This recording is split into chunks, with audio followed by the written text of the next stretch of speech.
What a Belgian Grand Prix. There is a lot to digest about the result, but I won't make you wait. Let's get into it. Lewis Hamilton started third on the grid, but had a great start, was alongside Perez at the first corner. He was able to be ahead as they headed up the hill and used that slipstream of Charles Leclerc to stay ahead. It was a really nice move and important for his race. It wasn't many laps later, he was then able to get ahead of the Ferrari and stay there, and he was just controlling the race. He was told to lift and coast within a few laps, and that'll be important later. Russell, on the other hand, ran in 5th, 6th for most of the race, especially in the early part. There was a bit of a DRS train going with him, Sainz, Norris, Verstappen, but I will say this, he fell out of DRS of Piastri, and he did a really good job to stay ahead of all those cars.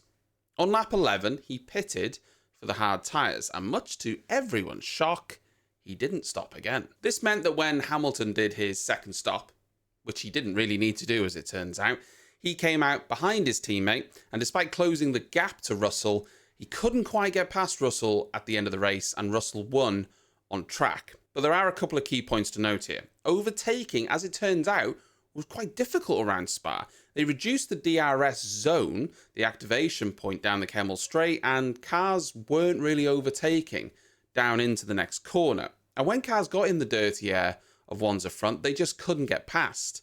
Verstappen, he was stuck in a train of cars most of the race, despite having a quicker car. And then on the second stop, Norris, who ran long, came out about 6 seconds behind Verstappen, who was at the back of a gaggle of cars, and he closed the gap so quick, 7, 8 tenths. But then once he got behind Verstappen, nothing. He just couldn't get past. So while Hamilton at the end of the race was on newer tyres, once he was in that dirty air, he struggled, and Russell was quick enough where it mattered. In that first and final sectors, he had still a plenty of traction. There was no problem. He was only struggling in the middle sector where all the corners are. That's where he was losing all his time, but there isn't really any overtaking opportunities there. And providing he saves his battery, deploys it down the Kemmel Straight, Lewis just couldn't get past. Lewis did have a few lockups into the first corner as well, which probably didn't help him. After the race, Lewis then said, or hinted, that it was his plan originally to do a one-stop, but the team inverted those strategies for the drivers without telling him. And then he actually had plenty of grip on both of the tyres when they stopped him. And you do hear him on the radio saying he wanted to stay out, but the team pulled him in early to cover off Charles Leclerc, and that's really committed him to a two-stop. But he pitted after Russell, so he didn't have to do another stop. The team told him to. As it turns out, though, he might be glad he didn't do a one-stop, as in a shocking turn of events after the race, it turned out George Russell's car was underweight by a significant amount. So this was the FIA's ruling that was then sent to the stewards after the race. It says, after the race, car number 63 was weighed, and its weight was 798 kilograms, which is the minimum weight required by TR Article 4.1. After this, fuel was drained out of the car and 2.8 litres of fuel were removed. The car was not fully drained according to the draining procedure submitted by the team in their legality documents, as TR Article 6.52 is fulfilled. The car was weighed again and on the FIA inside and outside scales, and the weight was 796.5. The calibration of the outside and inside scales was confirmed and witnessed by the competitor, as this is 1.5 kilograms below the minimum weight requested in TR Article 4.1, which also has to be respected at all times during the competition. I am referring this matter to the stewards for their consideration. What's important here is the fuel. The car must have a minimum weight without fuel, and that's 798 kilograms.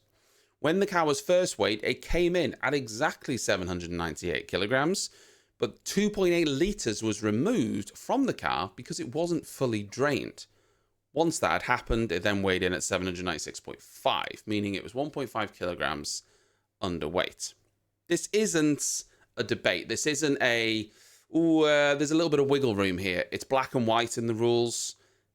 It's a disqualification, and that's always what was going to happen unless Mercedes had some magical proof that they could provide as to why it was that way. The reason, though, for the car being underweight, well, that is the debate. Lots of people believe it was simply because he ran the tyres for so long. Losing 1 kilogram of rubber across 4 tyres, according to most people in the pit lane, does seem realistic. And Christian Horner backed that up from their running and what they saw on Friday.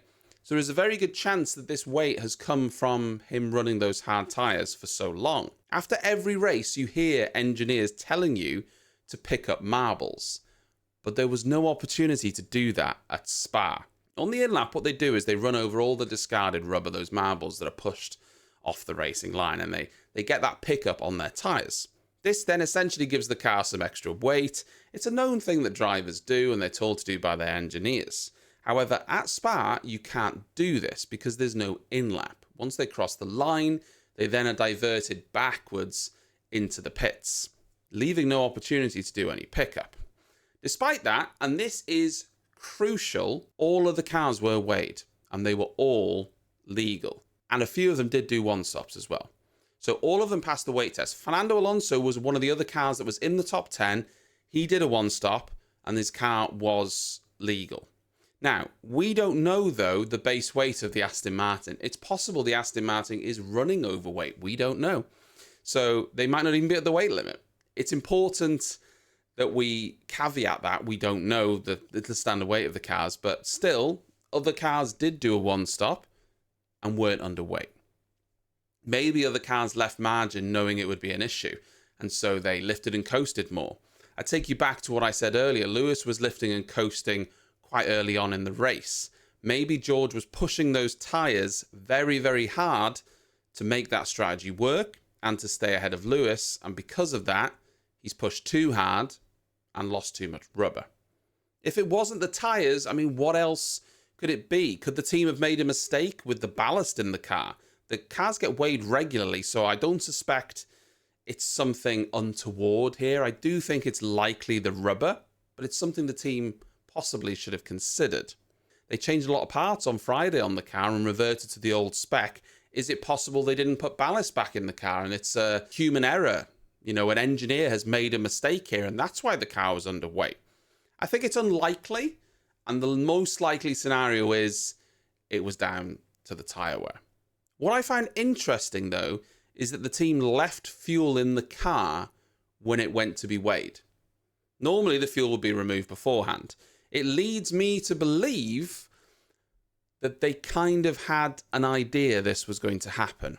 Or maybe, toward the end of the race, they had a light bulb moment and thought, hold on, no in-lap, he's ran these tyres, we might be in trouble here. And they've left the fuel in, hoping they would get away with it. I'm not suspecting anything untoward here, but I do get the feeling that towards the end there, they maybe suspected something, was untoward. This, by the way, is the final stewards' ruling for the disqualification of George Russell. Nothing untoward in here, exactly as we read from the previous ruling. During the hearing, the team representative confirmed that the measurement is correct and that all the required procedures were performed correctly. The team also acknowledged there was no mitigating circumstances and it was also a genuine error by the team. There we have it. I mean, it's very unfortunate for George, who ran a great race by pulling off a one-stop and making that work. I don't necessarily agree with everyone saying it's like the best race performance this year and George Russell's best performance ever.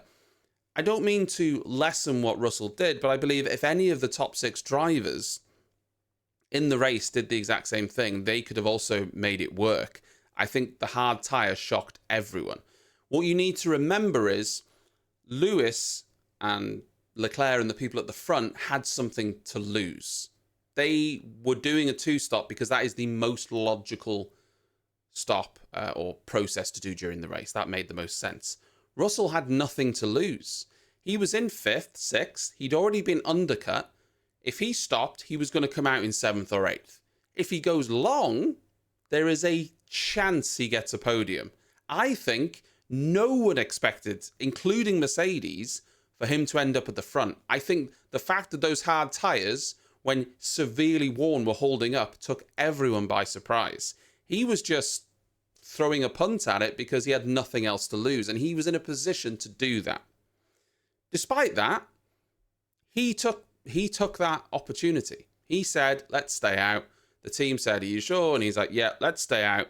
And he made it work, and he put in the pace. And I think you have to give him credit for that. Let's not lessen what he achieved.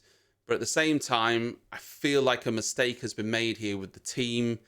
And they maybe should have known that this was going to happen, or at least have an inkling. They will have known the weight of their car. They will have known the fuel and everything. They've maybe done him dirty here. Rather than him getting a couple of points in 7th or 8th, he's ended up with nothing. And that's it now for Formula One for a good 4 weeks. We're heading into the summer break. So no Formula One previews, no races. But there will be videos. I've got a few interesting videos planned for the coming month. So stay tuned to the channel, like and subscribe. We're almost at 10,000 subscribers. So thank you very much for that. I hope you enjoyed the race this weekend. As always, I'll see you next time.